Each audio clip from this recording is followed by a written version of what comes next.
Hey, I'm Matt Hotson, and I'm at ComicsOnline. After all these years, I found a new body. Matt, Rita has returned.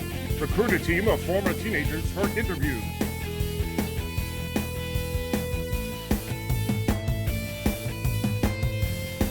What time is it? I believe it's morphin time. Oh, you know what? It's morphin time. It's morphin' time. It's morphin time. It's Morphin Time.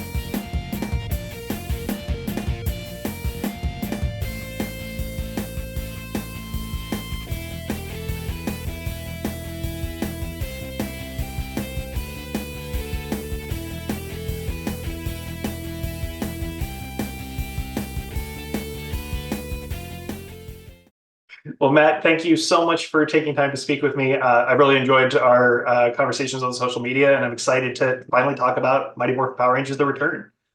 Thank you. It feels like Christmas Eve because it's finally coming out tomorrow as we're recording this. And it has been almost 4 years since the first time we talked to Boom. So I can't believe it's finally here. And it's been super exciting to see people finally reacting to it as a couple of the advanced copies have come out. Well, I was one of those lucky ones to get an early look at it, and honestly, there was a lot of just really engaging moments. But I think that you guys captured something special with this first issue. I'm really excited to see where the following issues go. Cool, thank you. And it's one of my favorite things about the return is wherever people think it's taking you, I think we've all done a really good job of being able to defy those expectations issue to issue to issue. So it's cool seeing people react to issue one and having just seen the finished proof for issue two, which is coming out in 4 or 5 weeks. I think it's safe to say you guys haven't seen anything yet. So there's some really cool stuff still coming. Well, as we mentioned briefly, I got to interview Amy Jo earlier today. So we're going to keep track of how many similar comments you guys make just for the fun of it. But the subverting of expectations was absolutely one of the points that she made. And I'm really excited because I definitely have a lot of thoughts, and I think it's going to spark a lot of fan engagement on social media and just, hypothesizing where things are going to go. So, that's always the fun of things like this. Let's talk, from the beginning. Obviously, you have a very unique, history with Power Rangers, being, your relationship with Amy Jo. But I would also like to hear, what was your entrance for the franchise? What do you remember as far as your first moments with Power Rangers? I'm an 80s kid, so I was definitely more Ninja Turtles than Power Rangers, but I have a brother who's 4 years younger than me. So it was impossible in the early 90s, I think probably no matter what age you were, to have not been exposed to Power Rangers in some way. And because of my little brother, Power Rangers was on probably 5 days a week in the house before school when that show first exploded. And then I don't remember how long it was around for. I do know, I'm pretty sure I went to see the movie with my brother in the theater. And I remember not knowing who three of the Power Rangers were because the cast had changed over at that point, which actually ended up being not too bad for me when we were working on this because Amy Jo really wanted to focus on a story of like the original team. And so those are definitely the ones that I remember. It's mind blowing that here we are over 30 years later and anybody is still talking about Power Rangers. So it's a really a credit to that original show that so many people know and love and remember and how it can keep going, keep reinventing itself and have anniversary projects like this one come up. Reinvention is definitely, I'd say, an intrinsic part of what Power Rangers has done successfully. And the fact that, it started, with, five teenagers with attitude. 30 years later, we're here. It really is a testament to what they've done. I definitely grew up with Power Rangers. Had a big impact on my life. But the interesting thing was, I was one of the first press to do Power Morphicon when they first did it. I think it was 2006, 2007. And I got to interview Walter and Austin and Steve and a number of the original cast. And the number of Power Rangers interviews that just sort of came from that afterwards has been kind of hysterical, unintentional, but I've met so many of the cast and crew over the years and heard so many wonderful stories. So it's exciting to hear Amy Jo's perspective for the first time and yours as well, working on Boom's, comics. I think it's a small group, obviously, that have had the opportunity getting to see, where this goes with an alternate take I think is something that's very unique to Boom, but also to the franchise. Yeah, and it's interesting too, is I mean, like you said, you grew up with it and it started off as a kids show, and Power Rangers is a unique property of these characters that, people have grown up with different versions of the Power Rangers, or they still love Mighty Morphin the best, or different generations have their favorite teams. But as people have grown older, they've still found things to latch onto. And I think the Boom comic books should get a lot of credit for that too, of finding a way to bridge, a children's, originally a children's entertainment medium, and find a way to keep it fresh for people of all ages. And now having someone like Amy Jo come in and do a story that I think is could be considered appropriate for all ages, but definitely appeals to like original hardcore fans, and knowing that those people are in their 30s and 40s now, and seeing what we can do with those characters if we let those characters age just like the fans did.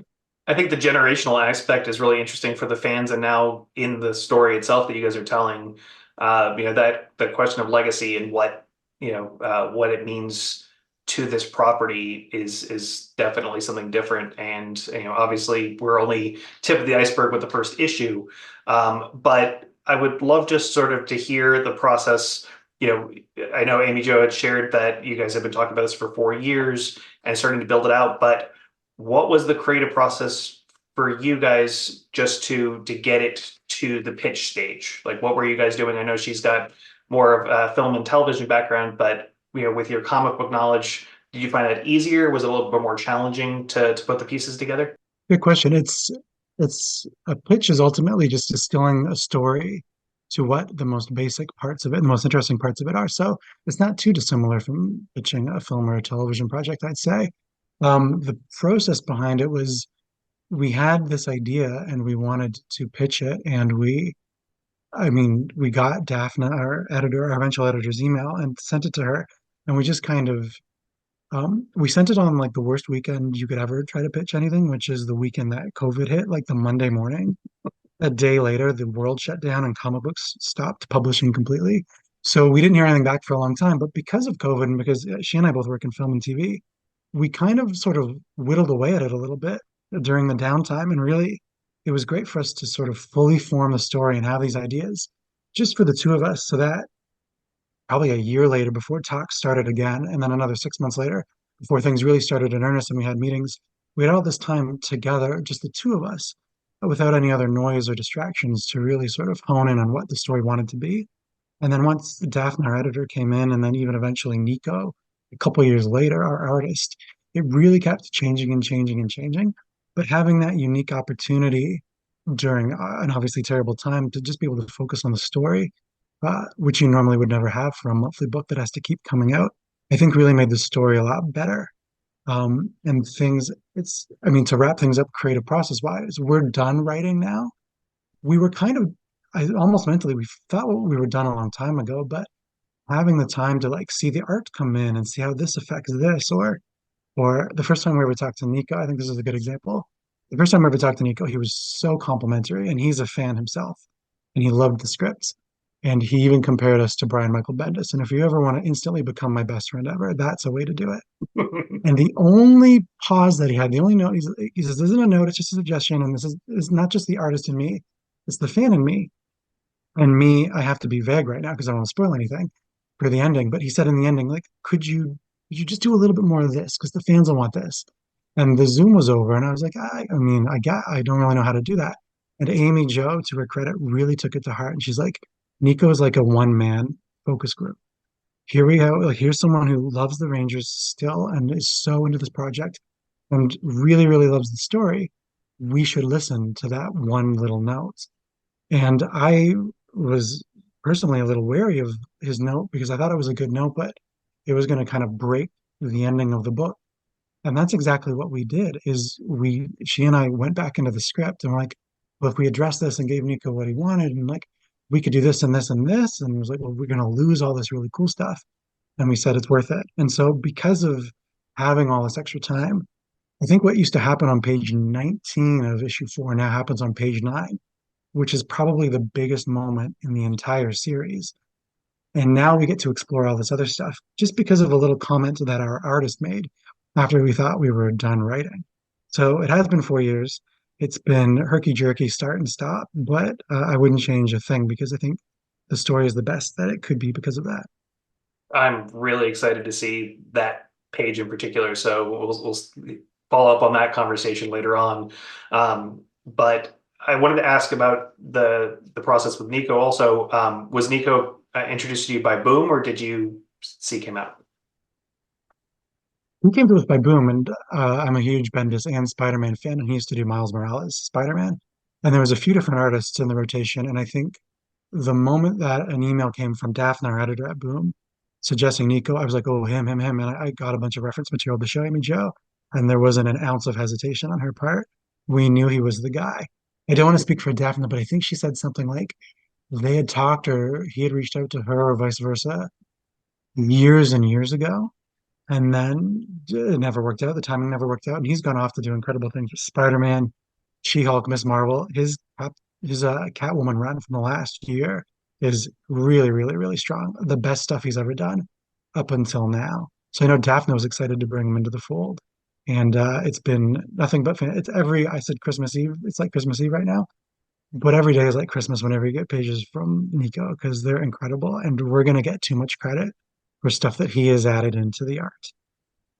Well, I think it's also impressive. I've seen some of his posts as far as him suiting up to go get some inspiration for some of the pages. I think that's a testament to his work and also just more the investment level. For a story like this, knowing that you've got the right people in the right places. From a coloring perspective, lettering. Like I mean, every single piece of this first issue came together so I think perfectly. But even just likenesses, I really enjoyed, especially in the memorial sequence when they're showing Ernie and Bulk and Skull, and you're seeing some characters that we haven't gotten to see in years for various reasons. It felt very organic, and I think that his style really complemented what you guys were trying to put to paper. Yeah, you said the word investment a moment ago, which is well, that nails it on the head. He's so invested because he cares so much, not just as an artist, but as a Power Rangers fan. And we know he's taking it super seriously. And if we want to be a little bit spoiler about issue one, is and here, let me pull it up because there's stuff that I haven't even talked to Nico about. And I'm just like, what is this? And I know it's something really important and cool. So page one, two, three, four, five, six. I think it's page eight. We're in the juice bar.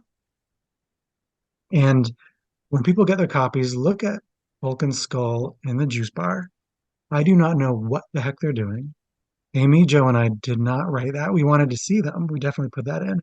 But whatever it is they're doing, I'm sure it's an Easter I egg just for all pulled of it the up. fans. And I'm waiting for someone to tell me what it is. I haven't bothered to ask Nico yet because I know he's busy drawing the future episodes. But it's incredible. And the stuff like that is all over the book, and we deserve no credit. And because the book will be out by the time people listen to this, let's even jump further ahead. I'll admit I totally missed that on the first pass, and I've actually gone through. I'll say I think I missed it after two or three passes. Right? That's So, a and that's the really thing is, great one. and that's the thing is, I think because the book shifts gears a lot and really changes directions as people want to get back and hopefully read it again or read the whole thing in one sitting when they get their Kickstarter trade paperbacks, is reading it again. I think you're rewarded with these little details that Amy Jo and I accept no credit for. It is all having someone like Nico Leon and his investment. So now I'm looking at page 19, I think, and we're in an Uber with Kimberly, Hmm.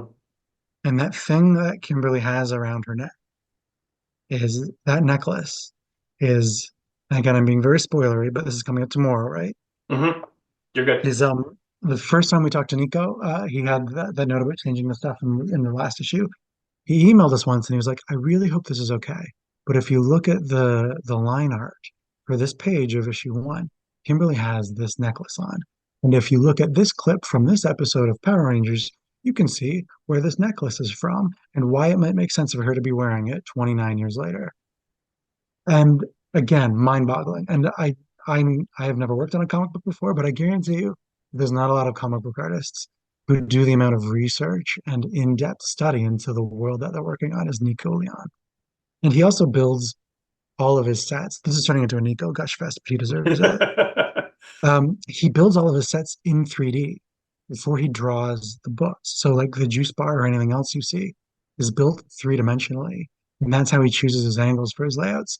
And at the end of issue two, and not to spoil anything for the future, but there's a little actiony kerfuffle. And not only did he build the set in 3D, he built character models in 3 dimensions and created an animatic.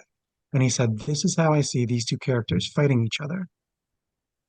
And these are the angles that I would pick. Does this physical block?" And it's like, yeah, like Nico, for the love of God, yes, everything you're doing is perfect. Do it, do it, do it.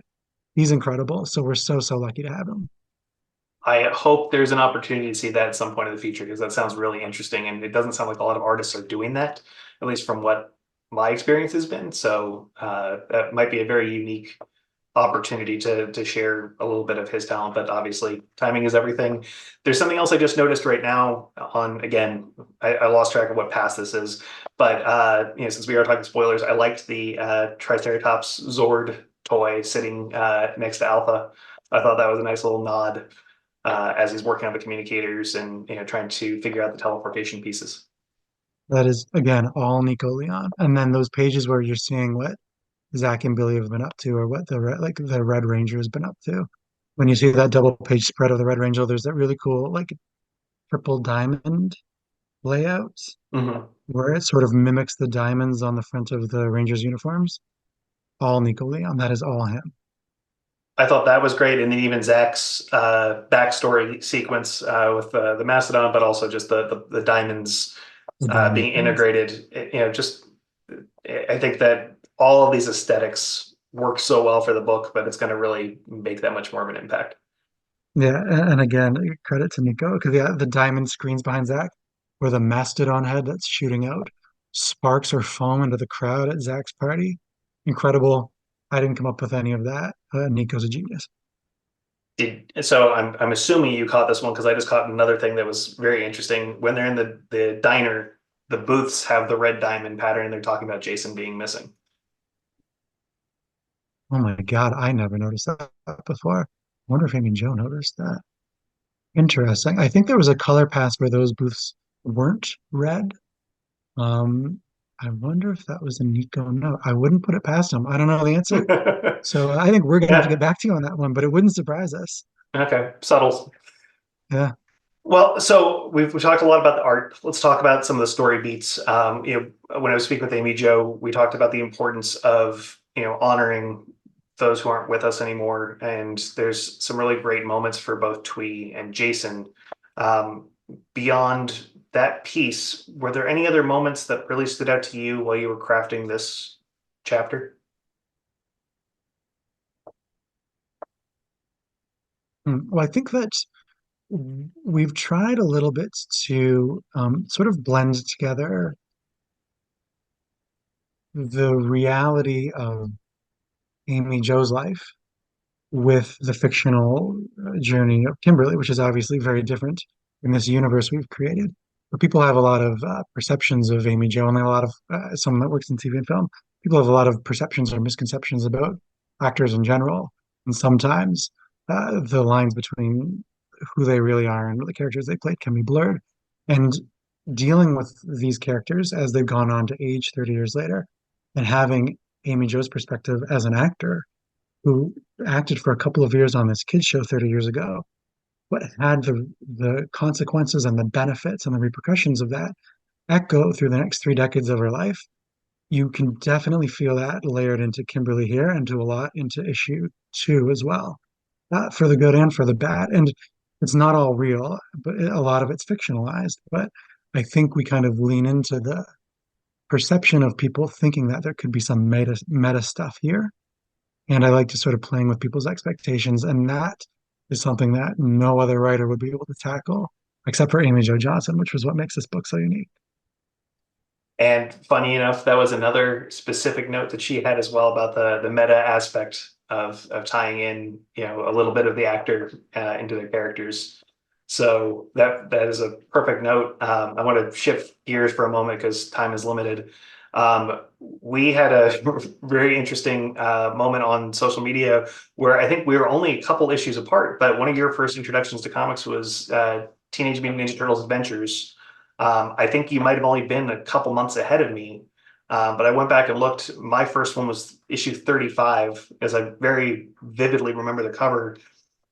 What do you remember which one or where you started with that series at? I'm gonna look it up real quick because I don't want to get it wrong because it's 15. I did number 15 where Okay. in the rainforest with no, the puma, and I think Jaguar is with them as well, and he's howling at the moon. Incredible book. Changed my whole life. And 35, I just looked up while you were talking. They're in I think they're in the Middle East or something. Hmm. And yeah, just I love that series. I'm a Turtle fan for life, no matter what they do. That series, I think, such a great job, and we kind of mentioned this with Power Rangers earlier, of starting off as something for kids who are fans of a kids show, and it really matured with the readers and the fans as the story went on. So, we're Ninja Turtles Adventures brothers. How many issues do you have? Honestly, 35 onward, I finished that run. I'm still very bitter that we didn't actually get the series finale that we were supposed to, and that they ended the book abruptly. So we didn't get the future Donatello. I think it was Forever War was what it was supposed to be called, but it was supposed to be a 5-part series finale, and they just cut it. Do you know about the secret bootleg Forever War? I do. I still have not been able to get my hands on it though. I've seen it in person twice, and holy moly, it costs so much money that I can't touch it. But I'm so intrigued because I own every single issue except for I think it's the very last one. I'm so bitter because I was such a dumb kid that in 1995 I was like, I'm growing up, but I'm growing out of Power Rangers. Keep in mind, I'm like 10 years, or growing out of Ninja Turtles. I'm 10 years old. I'm like, I'm going to graduate from Ninja Turtles into Spider-Man. That's the big boys read Spider-Man. Yeah. So I stopped reading Turtles Adventures 2 issues before they ended. And those last 2 issues of Ninja Turtles Adventures were so expensive and really hard to track down. I spoiled myself recently and I got the second last one, but that last one is too much money for me. I think that they were great stories, but I still really wish we could have seen what could have been. Right. And yeah, I mean, that's sort of what we are trying to do with The Return is show everybody what could have been. I think Kyle Higgins worked with JDF a few years ago on another version of what it would look like when Tommy Oliver grew up and what would happen there. And, it wouldn't be wrong to think of this sort of in that same vein of like, here's a what if. We get to see the character's age. We did get to see Tommy age a little bit on the show as he kept returning. But here's the original team, and this is what it looks like 30 years later. And what would being, you mentioned these were teenagers with attitude. But what happens if you are a superhero when you're 15 years old? And how does that affect your life when you're 45 years old and you're not a superhero anymore? Kind of like what is it like if you're an actor when you're really young and it's 30 years later and you're not an actor anymore? And how does that affect your life? And I think that with these issues, I mean, obviously the Kickstarter backers, 5,800 backers for this project, and nearly $600,000 put towards it. I think there's definitely an appetite for more of this. I thought it was only going to be my mom that bought anything on Kickstarter. I cannot believe the Kickstarter support, all those fans, and Philip from Boom. I think he said a huge chunk of our supporters are people that have never supported anything on Kickstarter before, or any Boom comics before either, or Power Rangers stuff before either. So we've managed to reach a lot of new fans and bring them in to the Boom comic Power Rangers universe, which I think we're really proud of because I think there's a lot of stuff in this story for fans who have never lapsed and have been fans for their whole lives. And I think there's a lot of stuff here I mean, people like me, if I wasn't involved in the book, I would be super intrigued to see an Amy Jo Johnson written Power Rangers story and to not have to know 30 years of history or lore or continuity, be able to pick up the book and kind of know what's happening right away. Well, Matt, congratulations. Book one hits stores tomorrow. So get your copy at your local comic book store or from Boom Studios website. But hopefully we can talk more about the future issues as well. Thanks for taking the time to talk with me. Thanks for reading the book and supporting it. And I hope everybody that picks it up loves it as much as you did.